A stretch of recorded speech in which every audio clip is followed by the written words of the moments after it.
The immortal John Hancock here, and recently I just came back from a trip to Redding, California, where I was visiting family. In this video, I showcase some old stomping grounds, some places I got my video games from on this trip, as well as the importance of stopping at local game stores now. So I hope you enjoy this video. I also show some pickups. Let's take a look. About halfway in between Longview and Redding, California is an awesome store in Roseburg, Oregon called Video Games Plus. I've been going here a long time. It's actually one of two stores, the other store being Video Game Headquarters in Springfield, Oregon. There are many things that bring me back to this game store over and over again. They've been around almost 20 years. They're very consistent. I love this custom mural in front of their store. It has some classic game characters. It's really eye-catching. I always like looking at it every time I go. Video Games Plus has a nice selection of old and current consoles and computer games. I was really impressed with the display and the variety of stock when I come into the store. They had a nice display of Super Nintendo, Sega Genesis, old and new. The lighting was really nice. I really like shopping at this store because it's easy to see everything. I really hate when I have to ask behind the counter to look at things. While I wasn't focusing on Wii U, it was nice to see a nice physical Wii U game selection at this store. They also had a really good supply of Wii games. If I had more time, I would have went through and checked out some of the uncommon games that I saw for this classic console. It seemed like every row had a different classic console displayed. It was really nice. They had some awesome original Xbox games, and nice to see that they had a healthy supply of Xbox 360 games as well. If I had more time, I would have went through this section definitely. I'm a value shopper. I like to hunt for greatest hits titles and games on the cheap, and this store had so many games priced under $10 and under. It was really nice to go and shop around. Everything was well displayed. I was really impressed with their PlayStation selection, which was several rows. They had everything from PlayStation 1 to PlayStation 4. They had a lot of nice uncommon titles at affordable prices. I went around. The prices were easily marked on each game. I didn't have to ask for a price. I really liked that. And it was really easy to shop around. There was a lot of space in each row. And it's just one of those things. I keep coming back to this store because it's consistent. It has consistent supply of video games. The customer service is always consistent. I really have appreciated adding games to my collection from this store. This is where I got a majority of my long box PlayStation 1 games, as well as finishing up my Sega Genesis collection. And so this is the type of store I like to keep coming back at because I know what I'm going to get. And I just want to say thank you for letting me film in this store. So check out in Roseburg, Oregon, Video Games Plus and their sister store in Springfield, Video Game Headquarters. Humble beginnings. I really like to visit the Jolly Giant Flea Market in Anderson, California. It's open on the weekends. And this is the place where I got a lot of my initial video game collection from over 25 years ago. I used to sell cards and comics here a long time ago. And typically there is a video game person selling video games. And this trip did not disappoint. I was really excited to go visit my friend James, who is the current video game guy at the Jolly Giant Flea.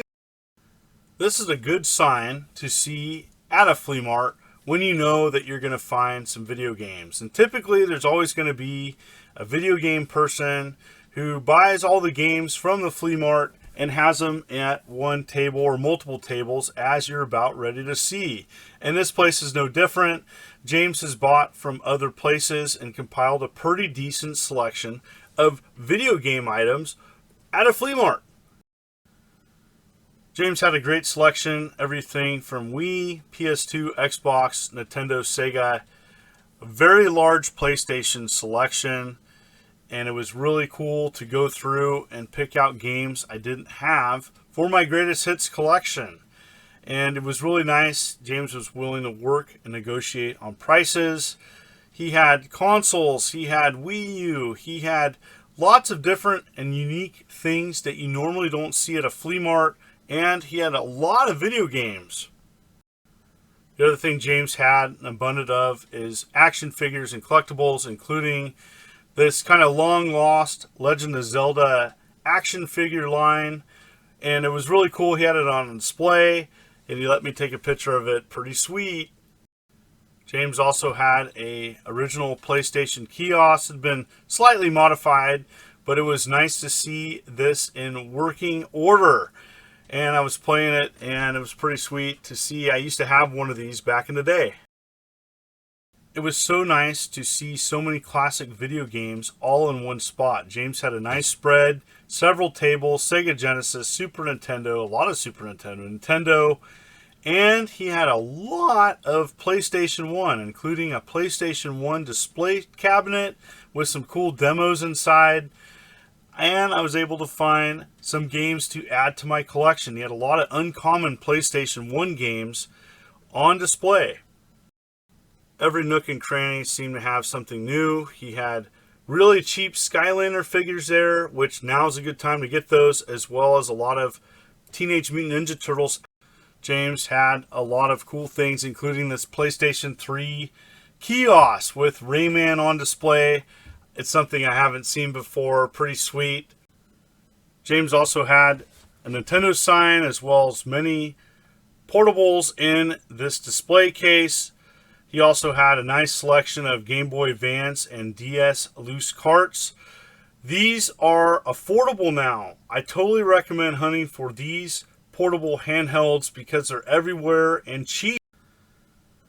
I didn't have my phone on me, but I was able to go to Bog Bean Books and Music, and it was nice to see this place still around. They have an awesome selection of classic video games, music, vinyl, CDs, and more. And so it's really sweet to pick up a couple greatest hits titles that I didn't have in my collection. James at the Flea Mart recommended this place, and I'm glad he did. Owner Jack was super nice. It was a strange mix of car audio and classic video games, everything from Atari to Xbox. Super great customer service. I definitely will be coming back to this place. And these are the games that I picked up on my trip. The trip wasn't about video games, so I did spend less than $100. But I did score some things. I am pursuing a PS2 Greatest Hits set. And, you know, some people really hate the red labeled PS2 games or greatest hits titles of any console. You know, for me, it's just something fun and inexpensive to collect. It's something that I don't have, and it's something that I can find everywhere. So this is what I found on my trip. I found a variety of PS2 games. I found MX vs. ATV Untamed, Mercenaries, American Chopper, Ratchet Deadlocked, Virtua Fighter Evolution, Devil May Cry 3 Special Edition. It's kind of cool. It had the additional instruction manual in it. ATV Off-Road Fury 4, not for resale, must have been a pack-in. Bully, the Bully did come with the poster. The poster that comes with a map. It's kind of sweet. And one of my favorite greatest hits games, Baldur's Gate Dark Alliance. Played that quite a bit back in the day. I did also score some uncommon racing PS1 games, original cases, and so this one's actually pretty fun. This one's actually pretty uncommon too, so it's really nice to find that. Inexpensive, less than $5 a piece. Also, the new game store in Reading that I did visit, and this was there. Nice shape too, nice owner as well. The reason why I picked this up is that it has the original Tron arcade game on it, and it's in really nice shape. While I was in Reading, Best Buy there, I knew that Bloodstain Curse of the Moon was on physical there, and Limited Run Games offering some of their physical releases at Best Buy. I did pick this up, last copy in the store. So there you have it. There's my pickups. So those are some of the places I like to frequent, as well as a new store I found. You know, Reading is not known as a hotbed for video games, but I am thankful that some of these places are still around. What are the stores that you visited or visit to this day? Are they still around? What is the name of them? Comment below, as I would love to hear about them. Thank you so much for the ongoing support of my humble channel, as now I march towards 90,000 subs. I just hit 85,000 subs. I'm super excited, and I love to share my knowledge and education about video games with you. Thank you so much for tuning in. This is the Immortal John Hancock. You take care.